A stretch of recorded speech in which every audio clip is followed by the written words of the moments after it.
Hey guys, this is Eli here from Warp Drive Gaming. Now what I'm doing today is a early review of the Ork Codex. I'm pretty excited about it. I'm excited for you guys to find out about it too. So I happened to get my hands on an early edition, or an early leaked release of the Ork Codex. The artwork on the front is badass as hell. So I'm just going to, I literally got it today. I've made a quick little list of notes here that I'm going to go through with you guys, just on what I've picked up on my first read through. So yeah, I haven't really gone through it in great detail yet, but I have. I've gone through it once and picked out the main bits that I noticed. My main priority was to just get this video out as quickly as possible. So I'm going to go back to the start. So let me say, first of all, it's there's good and bad things in here, but overall I think it's okay. It's not great for the way I play my orcs, but it's not bad. Alright. So I'm going to start here in the war gear. Now, the first thing that I noticed is that war bikes are now part of your war gear. So a war bike is just 25 points in war gear. So that's good for bike armies. So basically anyone can take a bike. Boarding planks, I know that there was a lot of rumours that boarding planks were going to give 2+ or 2 extra inches to your charge if you're disembarking a vehicle. That is true. Boarding planks do give that, and they are going to cost an extra 15 points. So take a boarding plank, you get 2 extra inches on your charge. I'll come back to some stuff in there. That was the main ones. Ork Warboss. Radnya, even though it's all reverse and stuff, you can see it. Ork Warboss can now take items from the runts and squigs, orky know-whats, or gifts from Gork and Mork. So there's just different options, sections. They taken existing rules and added new rules and categorized them in all different sections. I think that was the main thing there. Points are the same. Nothing else is really different. And I'll cover off the orky know-whats, the runts and the squigs, and the gifts of Gork and Mork sections a bit later. The weird boys, pretty important now with 7th edition. I'm definitely going to get myself one. You'd be crazy not to, I think, with the new psychic phase. So, weird boys. They've got a new rule called War Energy, and that is that a weird boy generates a bonus 1 warp charge point if at the start of your psychic phase there are 10 or more models with the Here We Go special rule within 12 inches of them. If a weird boy generates a bonus warp charge point in this manner, he must pass at least 1 psychic test during that phase or suffer a single strength 2 hit at the end of the psychic phase with no saves allowed. This special rule does not apply if the weird boy is embarked inside a vehicle or building. So that's pretty good, considering nearly everything has the Here We Go special rule. So he will nearly always be able to do that. And I mean, you're always going to pass at least 1 of your psychic tests, I would hope. He can be upgraded to Psyker Mastery level 2 for 25 points. And the Ork disciplines are called Power of the War, so he can choose randomly choose his psychic powers from the Power of the War or the Demonology disciplines. I think everyone knew that was coming. I think that had already become general knowledge. There is a new HQ choice called the Mech. And that is that guy right there. You can't really see it well. I got tons of glare and stuff, but That's the mech. Now his stats are weapon skill 4, ballistic skill 2, strength 3, toughness 4, wounds 1, initiative 2, attack 2, leadership 7, 6+8. It's only 15 points, and it doesn't actually count as a HQ choice. So it's got this rule called Mechaniacs. My apologies, it was extremely unprofessional. Yeah, Mechaniacs.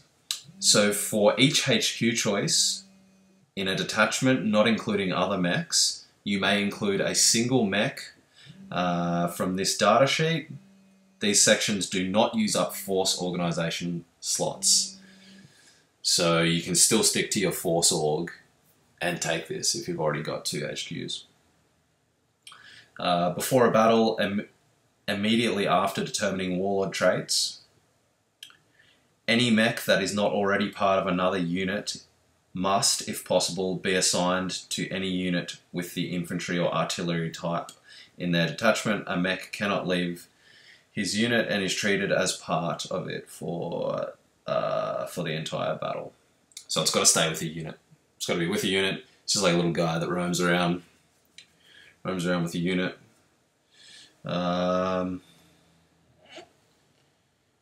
War gear, he's just got a slugger, chopper, mech tools, stick bombs.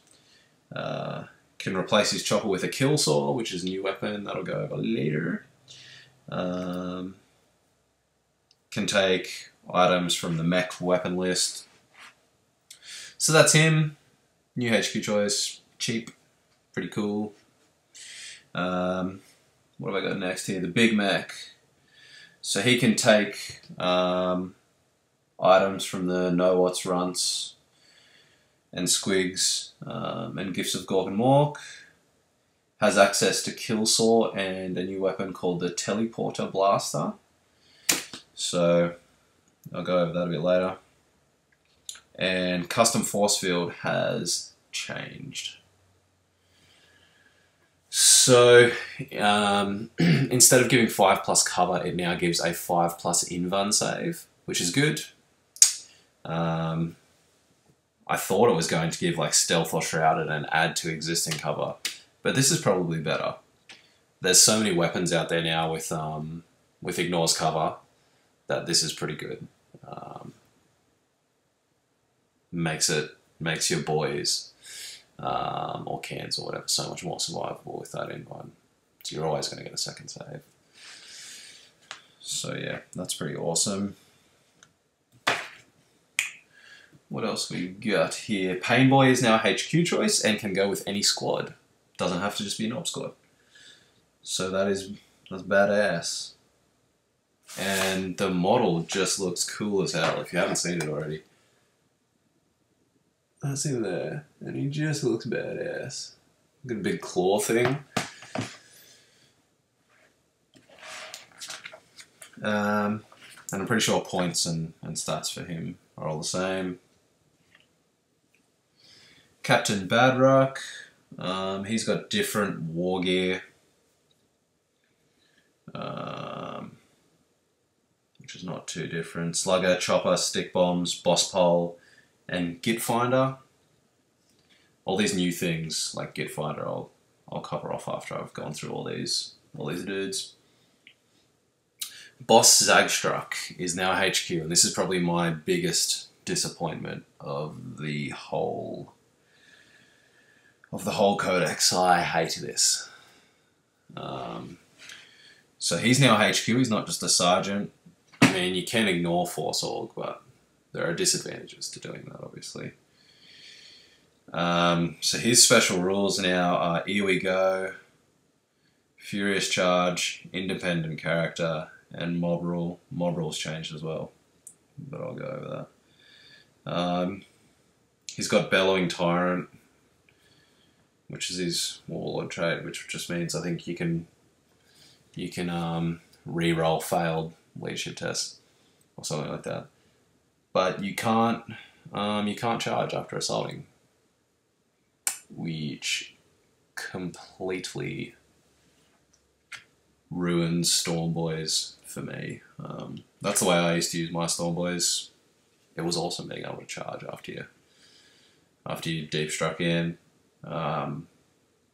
They're just not going to survive. Like, you'll deep strike them in and then they'll get shot to hell, especially against Space Marines. He does now have his Gifts of Gork and Mork, his Vulture Claws now mean his Zagstruck's Hammer of Wrath is Strength 8 AP2, which is crap. Like, it's good, but that's just his. That's so he can kill one model if he survives the shooting before he goes in. So that I hated. I hated it a lot. He is cheaper, I believe. I'm pretty sure that's cheaper. 65 points. I think that's cheaper, but I don't have the other codex here to confirm that. Boys, so the staple of everybody's Ork diet. Shooter Boys are now 7 points, so they've gone up by 1 point. Your Slugger Chopper Boys are the same. So that's not great. Rocket Launchers are now 5 points, which is good. You can upgrade a rocket launcher for 5 points. Rocket launchers throughout the whole thing, throughout the whole codex, if you want to upgrade to a rocket launcher, it's either 5 points or free. So they've really come down on that, which is, yeah, whatever. Big shooters are 5 points. That's about it. That's all that's changed to the boys. Nothing too crazy there. Burner Boys have gotten dearer. They've gone up by 1 point per model. I was actually hoping that they would get a point decrease. But yeah, that's about all that I can see right now that has changed with them. 1 point dearer. Tank Busters have gotten cheaper. I think these are cool models. 2 points cheaper. They've got the Tank Hunter special rule now. Probably worth taking. Could be cool, could be something different to try. So that's all for those guys. Commandos now have stealth, which is cool. I still think they're bad. Like, apart from that, they're the same. But yeah, they now have stealth, which is good. Makes them better. Knobs. Knobs have gotten 2 points cheaper. And you may upgrade an entire Knob squad to take bikes for 27 points. So it seems like they're pushing for bike squads a little bit, putting bikes in war gear for 25 points, and then the whole Knob squad for 27 can upgrade to bikers, which is cool, I guess. Snickrot, I mean, if anyone uses him, he now has the special rules of fear, stealth, and killer reputation. Does he? No, he no longer has killer reputation, sorry. So he gained fear and stealth, but lost killer reputation.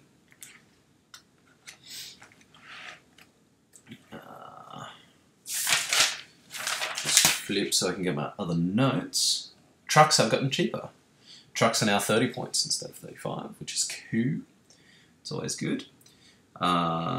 You can replace your big shooter on the truck for a rocket launcher for free. So as I said, rocket launchers are really cheap now. They're pretty much the same as big shooters. I don't think you'll ever pay more for a rocket launcher than a big shooter in this codex. Ramshackle has changed. I like it, but I'm sure some people won't. So Ramshackle now, it is roll a d6 each time a truck suffers a penetrating hit. On the roll of a 6, the truck only suffers a glance. It's simpler. It's a bit less orky, but it's simpler, and I like it. That's not too bad at all. That's all that's changed with those guys. Storm Boys have gotten 3 points cheaper, but again, why would you take them now? They're just boys that can deep strike, really. They're boys that cost, how much do they cost? 9 points instead of 6, which is gross. If you can't tell, Storm Boys, I liked Storm Boys, and this has struck a chord with me. I don't like what they've done to them. But I digress. Deathcopters have gotten hella crazy, okay? They've gotten really, really good. I think they're awesome now. They've gotten 5 points cheaper, so they're only 30 points now. They've gotten a huge buff. They're only 1 copter squads now instead of, I think they were 5 before. Now they're just one copter per squad. Oh, no. Still 5. Still 5. Yeah. Still 5. So scrap that. They're still 5 per squad. Up to 5, sorry. Now you can upgrade to a twin-linked rocket launcher for free. So you can get rid of your twin-linked shooter for twin-linked rockets for free. And the custom Mega Blaster upgrade is also free. So that's pretty crazy. I think that's really, really awesome. They still got hit and run, still got scout, so very cool. I'm definitely going to be running them a little bit more. Dakkajet got a nerf, as if we needed a nerf on the Dakkajet. It's already probably the worst flyer in the game, and now they've made it even worse. So that's cool. So additional super shooters now cost 20 points extra instead of 10, and the initial cost of the Dakkajet has not gotten any lower. So straight up, that's 10 points more. And Flyboss, the one where you hit units on 4 instead of 5, is now 15 points instead of 10.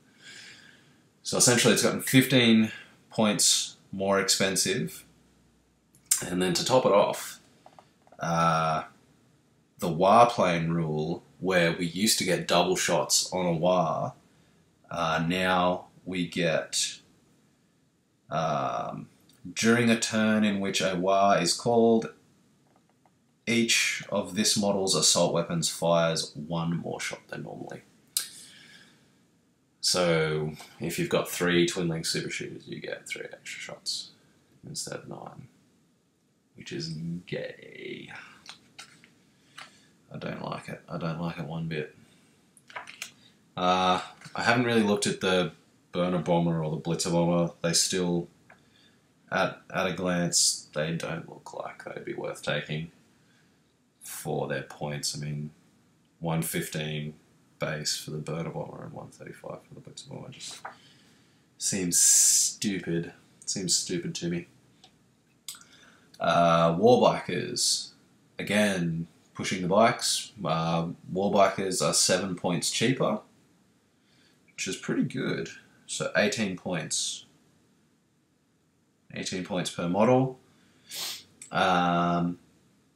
No more exhaust cloud, which I thought was coming. Now that Jink has changed to 4+. I liked exhaust cloud because it was orky and it made sense. You know, their stuff is poorly put together and they leave fumes everywhere they go. But so yeah, no more exhaust cloud, just the normal 4-up Jink and then snapshot if you take the Jink. War buggies are next. They got 5 points cheaper and they can get a free rocket launcher upgrade as well, which is cool. So like, Evil Sons kind of would be really, really easy with the buggies getting cheaper, the trucks getting cheaper, the bikes getting cheaper, and now in war gear.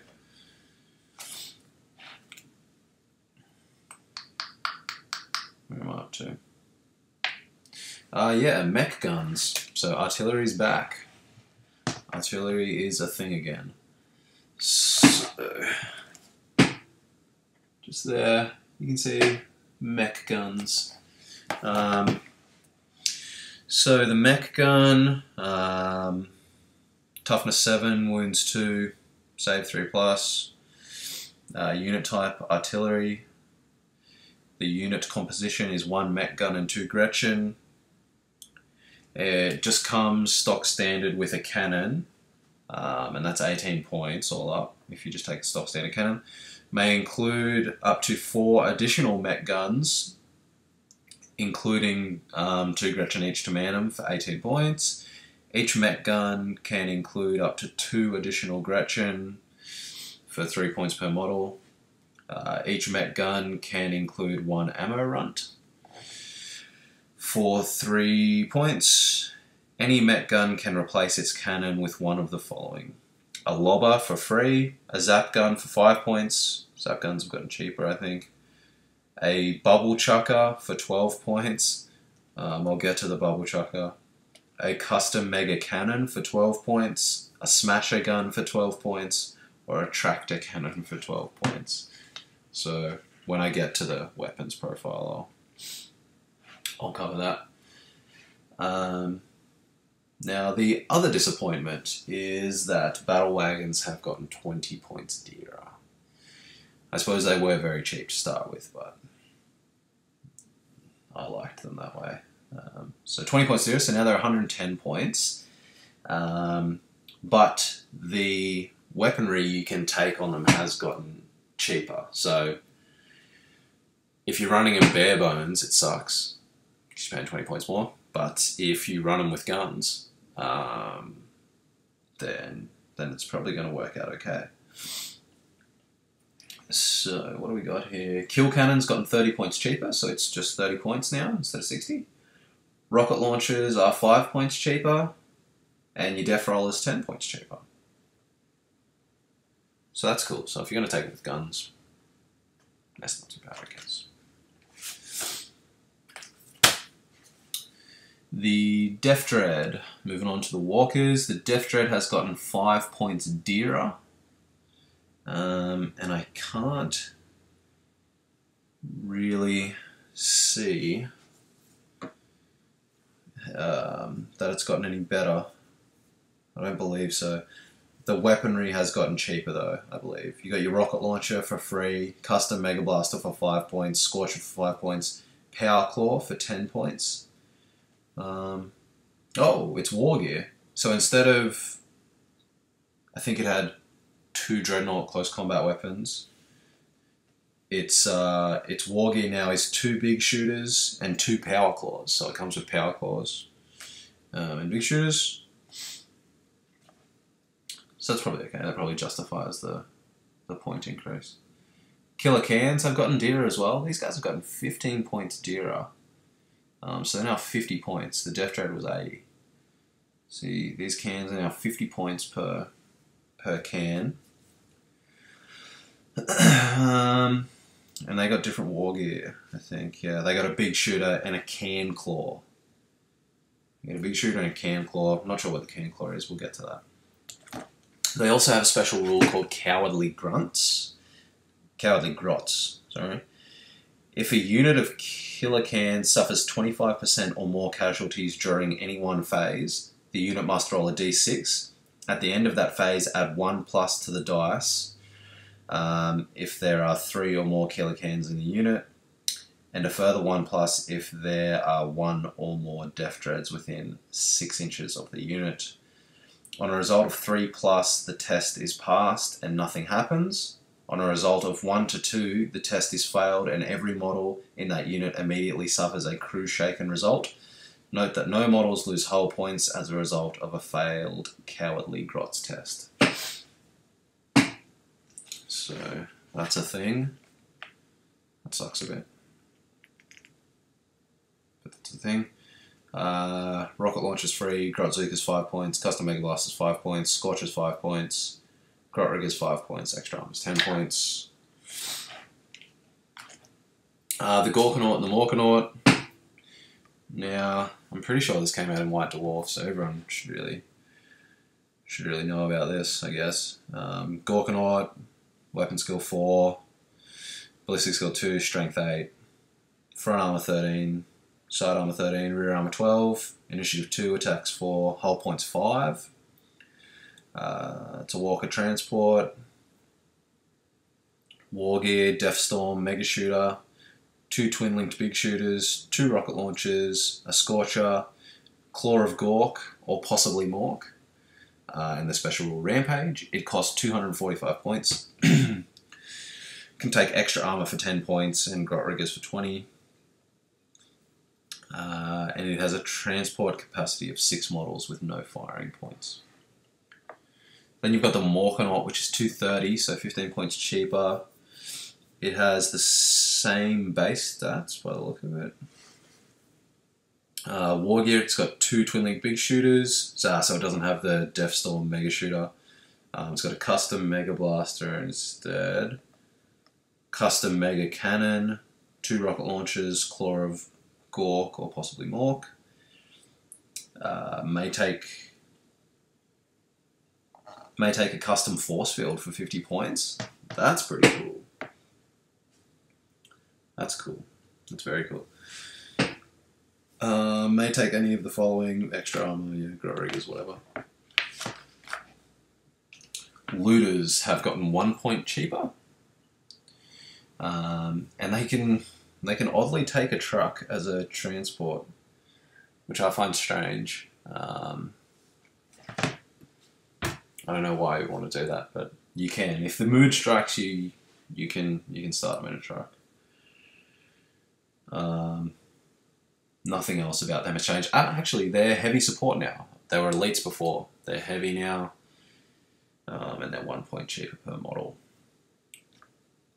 Flash Gits, they now have a 6+ save instead of a 4+ save, but they've gotten 3 points cheaper. War gear, they have Git Finders, which I can't remember what they are, but we'll get there. Now, Big Gazghkull is a Lord of War now. The rumours be true. His base stats haven't changed. His war gear is Cyborg Body, Mega Armor, Big Shooter, Power Claw, Boss Pole, Stick Bombs, Special Rules, Here We Go, Eternal Warrior, Furious Charge, Independent Character, Mob Rule, War. His War's the same. He gets 2+ Invuln on any turn he calls a War. The invulnerable save lasts until the start of his next turn. In addition, Gazghkull and all other models in that unit that are equipped with Mega Armor can run on a turn he calls a War. Oh, that's a bit different. Despite having the slow and purposeful rule. So yeah. And he can take items from the Runts and Squigs list. And there's a Warlord trait, Prophet of the War, that he has. I was going to leave this to the end, but I need to see it now. So his Warlord trait is Prophet of the War. Warlord gains War. Special rule: if the Warlord already has the War, then all friendly units with Here We Go also gain Fearless when he calls the War until the start of next friendly turn. Right. Yeah, so it doesn't say specifically in his profile that he grants Fearless till the next turn, but his Warlord, that's what his Warlord trait is now. So, yeah. And that's cool. That's cool that Gaz is Lord of War. That means we can take Gaz 2 HQs and still fit into the Force Org. So that's cool. Gaz, Big Mech and a Weird Boy, maybe. The Stompa is in this codex now because they brought all the escalation things in.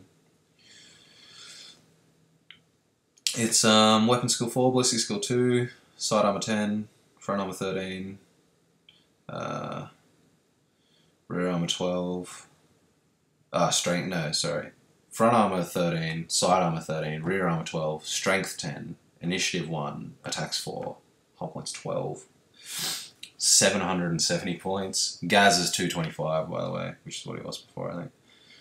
War gear for the Stompa, 3 big shooters, Def Cannon, Scorcher, Super Gatler, 3 super rockets, Twin Link big shooter, Mega Chopper, special rules, Effigy, all friendly units with the Ork faction that are within 6 inches of the Stompa have the Fearless special rule.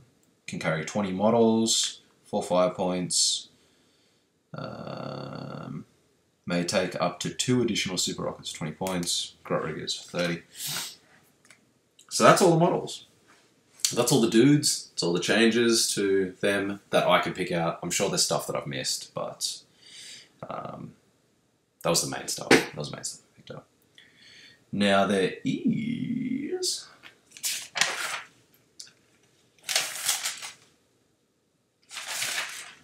yeah, a new formation. Ork Warband is this formation that I'm looking at right now.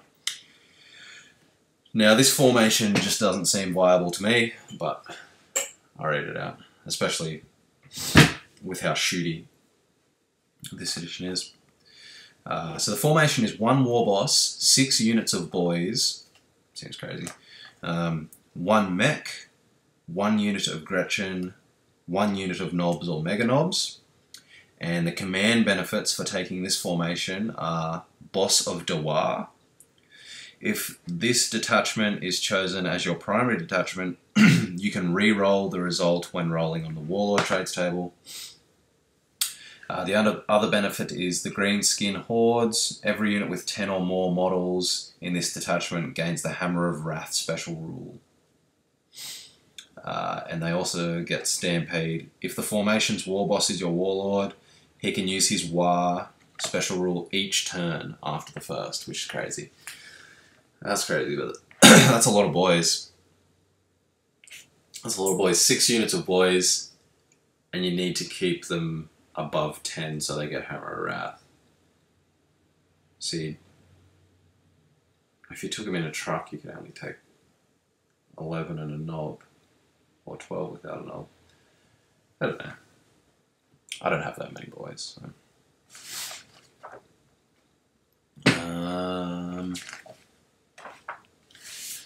Now there was Ork Horde detachment. Now this one is, I think this is just Force Org. This is compulsory 1 HQ, 3 troop, optional 2 HQ. Oh no, yeah, Ork Horde detachment. It's not Force Org, so. Compulsory 1 HQ, 3 troops, optional 2 HQ, 6 troops, 3 elites, 3 fast attack, 3 heavy support, 1 Lord of War, 1 fortification. And the command benefits are Boss of the War, so you can reroll Warlord traits, and 10 or more get Hammer of Wrath. So if you take that, you get the same benefits as the Warband, except you don't get the War on every team. But I think the Horde detachment is better, because you can make a better overall list with it, in my opinion. Warlord traits. So we've got our own Warlord traits now. The first one, as I explained before, which is the one Gaz comes with, is that your Warlord gains the War special rule, and if they already have it, then they get Fearless until the next turn. Bellowing Tyrant is 2, so that one was 1, so that's if you roll a 1. This one's Bellowing Tyrant and it's 2, and this is the one that Zagstruck has. The Warlord and all friendly units with the within the Ork faction in 12 inches of the Warlord re-roll failed morale checks and penny checks. So yeah, that's what I thought it was. So 3 is like a Thunderbolt. The Warlord and all friendly units with the Orcs faction within 12 inches of him can re-roll all the dice when determining run moves or charge range. That's cool. So it's pretty much fleet within 12 of the Warlord. 4 is Brutal but Cunning. The Warlord can re-roll 1 failed to hit or to wound roll each turn. Could be interesting. Oh, great. So that one was Brutal but Cunning. 5th is Cunning but Brutal. The Warlord can reroll 1 failed armor or invulnerable saving throw each turn. 6, Might is right. The Warlord receives 1+ to the strength characteristic on his profile. So that's cool. They're not game changers, but they're not supposed to be. I like them. It's better than the crappy one that comes in the rulebook. So here we go. This is something that nearly everyone has now, and every model in the rule for this is if every model in a unit has this special rule, the unit can reroll a single dice when determining its charge range. So that's awesome. That's great. Now mob rule has changed. I think everyone knew this was going to happen. This is what all the rumors said was going to happen. It's not that bad, actually. I was horrified when I first read it, but then I reread it and it's not too bad. It's essentially fearless. So, this is mob rule. If every model in a unit has this special rule and the unit fails a morale check or pinning test, roll immediately on the following table. So it adds an extra step. So you fail your morale check or pinning test, then you roll on this table. Roll a d6. On a result of 1, you get Born to Fight. If the unit is locked in combat, it is treated as if it had passed the morale check or pinning test. If the unit is not locked in combat, it fails the morale check or pinning test. So that's the worst one, and it's not that bad. So that's okay.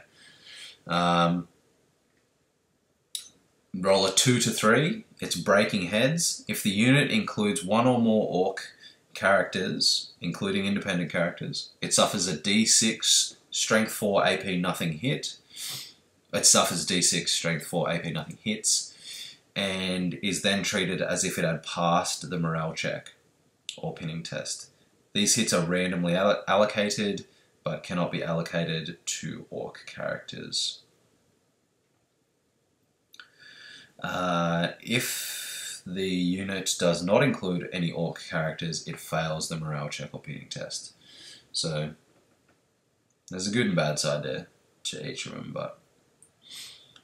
And roll a 4 to 6, that's Squabble. If the unit has 10 or more models, it suffers d6 Strength 4 AP nothing hits. It is then treated as if it had passed the morale check or pinning test. The hits are randomly allocated. If the unit has fewer than 10 models, it fails the morale check or pinning test. So it's not so bad, I don't think. It's okay. I can live with that. I feel like it kind of unnecessarily adds a step. Like before, it was simple. You had 10 models or more, you were fearless. You had less, you're not fearless. You take your morale checks as normal. You know, but now they've just sort of added something on top. But whatever. It's all good. So now I'm into the weapons section here now. So I'm just going to pick out the ones that are new. So the can claws. These are weapons that the cans have. It is strength times 2, AP 2, melee. So this is a power claw. Claw of Gork, or possibly Mork. Now that was with Gorkanaut and Morkanaut, I think. Or the Death Dread, one of the two. No, I think it was the Morkanaut. It is strength 10, AP 1, melee. Concussive. So that's crazy. That's out of control. Tank hammers that the tank busters get now. I think they already had them actually, I think. But they're strength 8, AP 3, unwieldy. What else we got? Weird Boy Staff, strength +2, AP 4, two-handed. That's a force weapon. Yeah. Weird Boy Staff is a force weapon. I don't know if that was what it was before, but it's a force weapon now.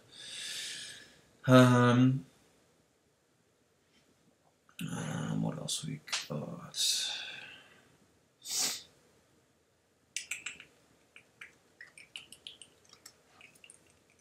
Scorcher Missile. I'm not sure who has this, but it's a new weapon. Range 24, strength 5, AP 4, heavy 1, blast, ignores cover, 1 use only. That might be for the burner bomber, maybe. The bubble chucker. So I said I would come back to the bubble chucker. This is the mech guns could get this, I think. So the bubble chucker, this is with your artillery. Range 36, strength D6, AP D6, heavy 1, large blast. So that's cool, that's orky. You know, who knows what's going to happen with that damn gun. Def cannon. So this is the Stompa. Yep, so the Stompa could take the def cannon. Range 72, strength 10, AP 1, massive blast. So that's crazy, but it is 770 points, so you'd want to get something cool out of it.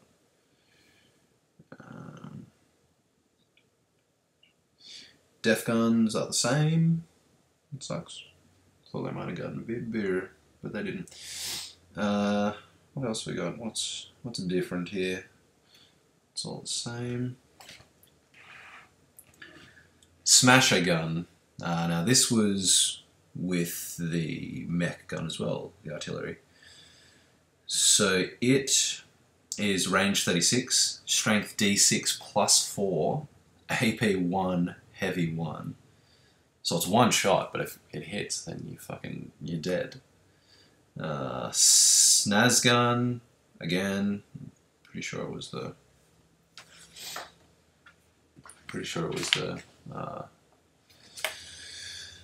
artillery gun. Range 24, strength 5, AP D6, assault 3. Maybe that wasn't on the artillery.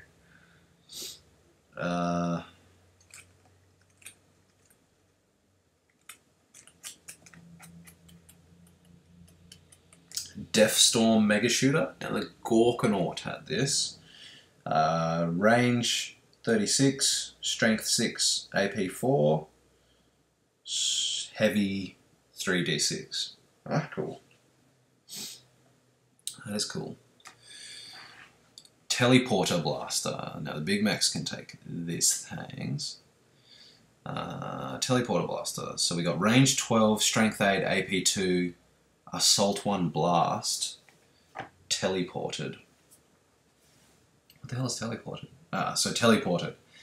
Any to wound roll of a 6 made with this weapon has the instant death special rule. If this weapon rolls a 6 for armor penetration, it causes a penetrating hit regardless of whether the armor penetration result was higher than the target's armor value or not. That's good, but it seems really situational. Range 12 is bad. Fluff-wise, it's cool. Teleporting the things away. I don't know, I just don't know when that would be worth taking. Tractor cannon. So this was the artillery again. Range 36, strength 8, AP 3, heavy 1, Skyfire. And has the tractor rule. Cool, so we got some Skyfire stuff up in here. So the tractor rule is this weapon automatically causes an immobilized result in addition to any other effects when it scores a glancing or penetrating hit against a zooming flyer. If a swooping flying monstrous creature suffers 1 or more wounds from this weapon, it suffers -3 penalty to its ground test that turn. That's awesome. That's really, really cool. I like that. Cool. What are we up to? So the runts and squigs. So your warboss can select from these runts and squigs. Gaz can select from these. So you got your ammo runt. 1 use only. A model with an ammo runt can reroll 1. Yeah, so it's the same. Attack squig. So they can take an attack squig. A model with an attack squig is allowed to reroll 1 to hit roll in close combat each turn. So that's changed. So I think attack squigs were 1+ attack. So that's changed. Bomb squig. 1 use only. A model with a bomb squig can make a shooting attack using the following profile. Bomb squigs cannot be used to make snapshots and cannot be used to attack flyers, flying monstrous creatures, or skimmers. Range 18, Strength 8, AP 4, Assault 1, Scuttle, Scuttle, Bam rule. The Scuttle, Scuttle, Bam or Blam rule is bomb squigs always hit the target on a 2 or more. It's okay. 1 use only. Can't remember how many points it was. It seems kind of weird.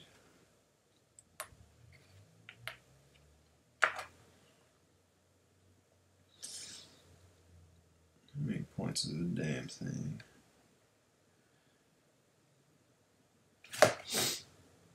I can't find how many points it is. Might be at the back here.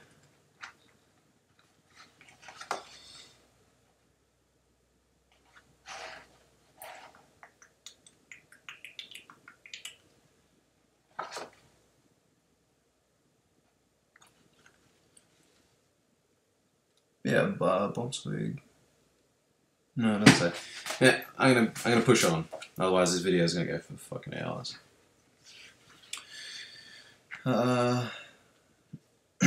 You can get, what else can you get that's cool? A squig hound.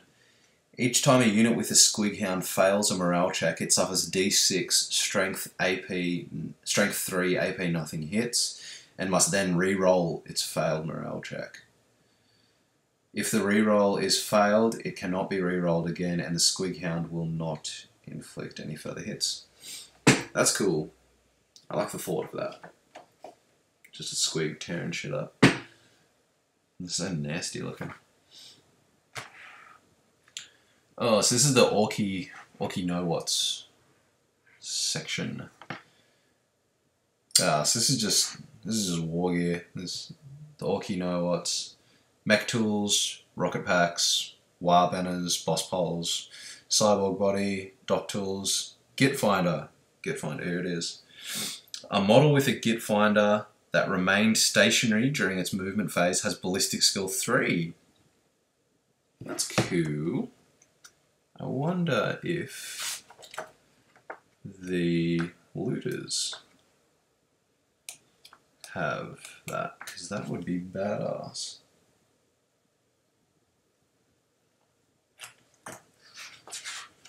I can find the looter section, and if they have it, I'm going to lose my fucking mind.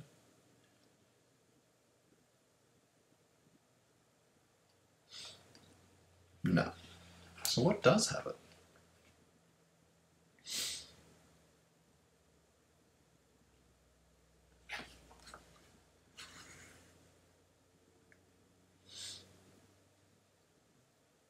I swear I mentioned it before.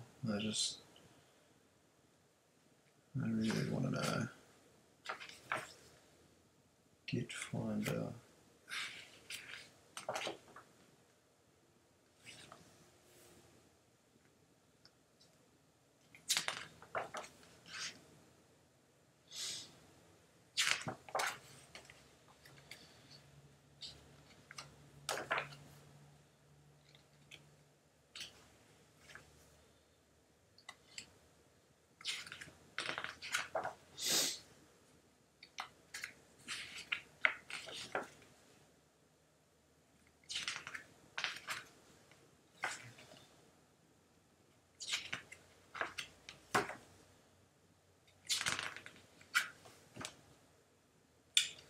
Fuck it, I don't know. It's in there somewhere. If you guys paid attention, you knew where I mentioned it. If you didn't, then you gets to rewind. The thing I didn't mention about custom force field that I'm just noticing now is it's all models within 6 inches, so not units. So they've given it a good thing in giving it an invulnerable save, but it was backhanded. with that. I don't like that. So models, so it's got to be, that fucking sucks. But I guess if it's in a truck or in a battle wagon or something, that's good. Because it specifically says it gives it to the vehicle. I don't know, and it's hard because I don't want to pass judgment too much because I haven't played with this yet. Like I said, I just got it today, and I really need to play a few games before I can really know what to think about it. I'm just trying to give you guys an idea of what you're getting. But yeah, well that's that anyway. Rocket packs, are they any different? A unit made up of exclusively models with rocket packs can choose to use them to run 2d6 in the shooting phase instead of the normal d6, even if they use them in the movement phase. If it does so, every model in the unit must take dangerous terrain test. What else we got?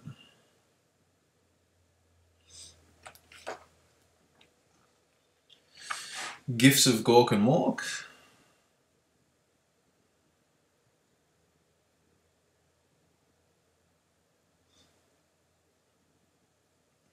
Yeah. So there's like various, it's just made up of all the, or is it? No, it's not. Well, the first one is Dafinken Cap. The wearer of Dafinken Cap generates an additional Warlord trait from the strategic traits table in the Warhammer 40k rules. If the additional trait is the same as the first trait they generated, roll again until a different trait is generated. That's cool. The next one is Warboss Gazbag's Blitz Bike.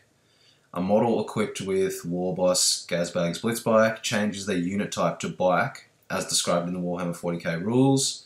In addition, this model has a 4+ armor save. When turbo boosting, this model can move up to 18 inches instead of 12, and it counts its cover save as being 1 point higher than normal until the start of the next turn.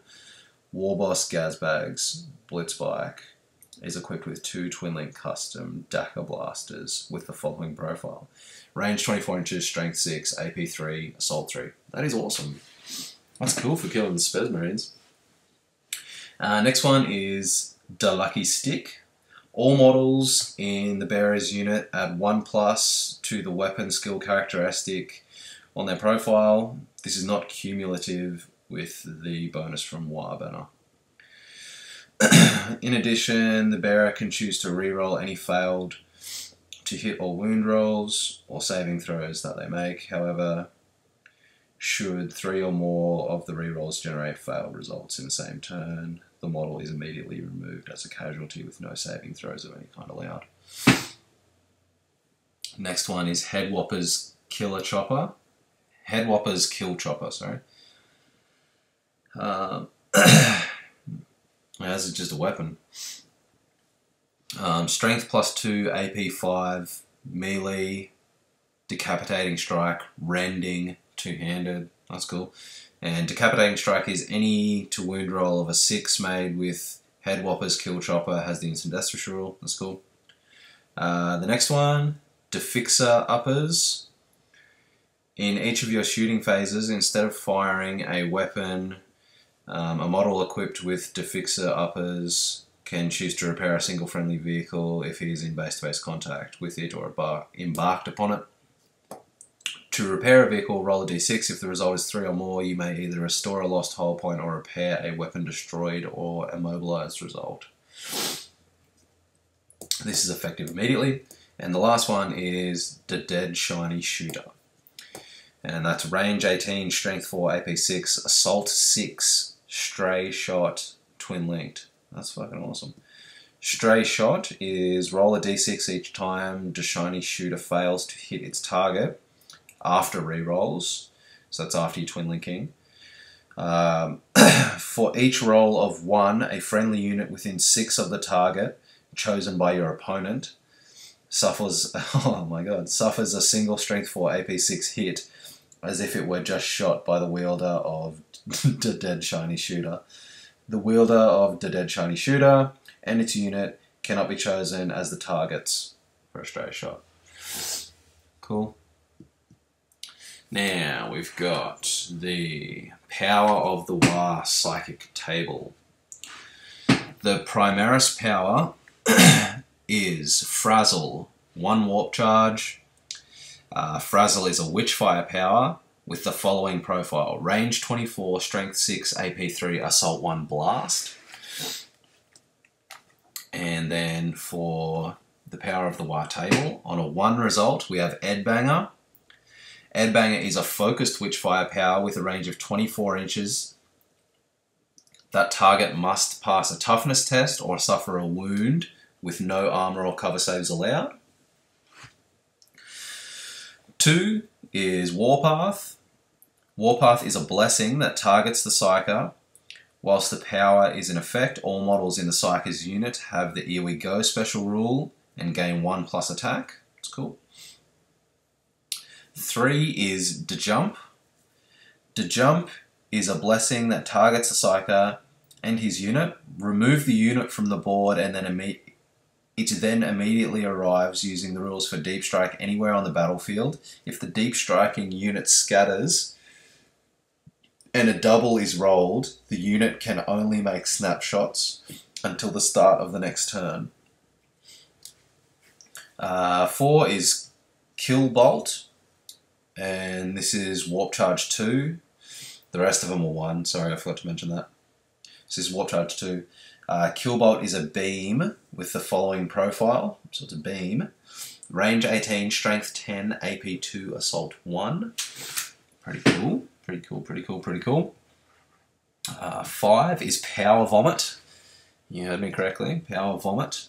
Power Vomit is a Witchfire power with the following profile. It's Warp Charge 2, by the way. Template, so it's like a Flamer template. Strength 7, AP 2, assault 1. Cool. And finally, 6, Decrunch. Warp Charges 2. The Weird Boys Fevered Brain conjures a huge ectoplasmic vision of either a giant, warty green fist or a foot that pummels the foe into a mushy paste. Decrunch is a Witchfire power with the following profile: 24 inches, strength 2d6, AP 4, assault 1, large blast, barrage. Very, very cool. And then they also get the option of the demonology disciplines as well. I think it's probably better sticking with your own, honestly. They're pretty cool. They're pretty good psychic powers. Now I went over the Ork Horde detachment already. We have our own tactical objectives. Sorry, I have the worst tickle in my throat. I'm trying to hold it in. So we have our own tactical objectives, as I was saying. Now, the first one is more Dakar. We guts to have more Dakar. Score 1 victory point at the end of your turn if at least one enemy unit was completely destroyed during your shooting phase. Cool. Get 'em Boss is the next one. Score 1 victory point at the end of your turn if your Warlord killed an opponent in a challenge during your turn. If your Warlord killed the enemy's Warlord in a challenge during your turn, score D3 victory points instead. Cool. Next one is Stomp 'em Boys. Score 1 victory point at the end of your turn if at least one enemy unit was completely destroyed during your assault phase. If 3 to 5 enemy units were completely destroyed during your assault phase, score D3 victory points instead. If 6 or more units were completely destroyed during your assault phase, score D3 plus 3 victory points instead. And that's pretty tough to do. Next one is More Speed, Go Faster. Score 1 victory point if at the end of your turn at least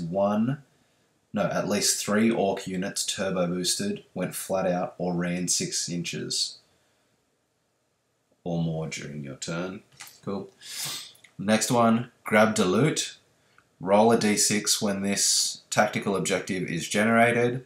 Score 1 victory point at the end of your turn if you control the objective marker whose number corresponds with the d6 result. That's very orky. Next one, here we go, Warg.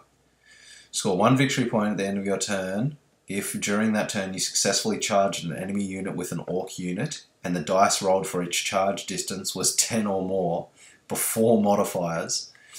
If during your turn 3 or more units did this, score D3 victory points instead. Note that the Ork units do not need to move the full distance rolled.